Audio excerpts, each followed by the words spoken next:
عاجزی کی تیسری علامت، عاجزی کی تیسری علامت یہ ہے کہ انسان میں اگر کوئی خوبی پائی جاتی ہے، انسان میں اگر کوئی خوبی پائی جاتی ہے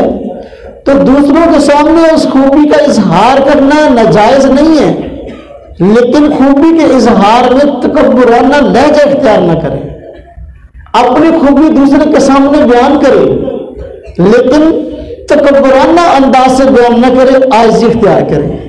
اس کی مثال خود حضور نبی صلی اللہ علیہ وسلم کی مبارک زندگی موجود ہے۔ آپ نے فرمایا انا سید ولد آدم یوم القیامہ بلا فخر، فرمایا قیامت کے دن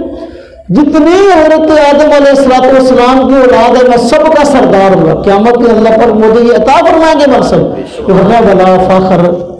فخر نہیں اس میں۔ اب دیکھو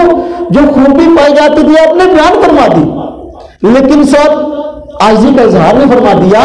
تو اگر کسی انسان میں کوئی خوبی ہو اس خوبی کو اس انداز سے بیان کرے کہ انداز میں تکبرانہ نہ ہو بلکہ انداز عاجزانہ۔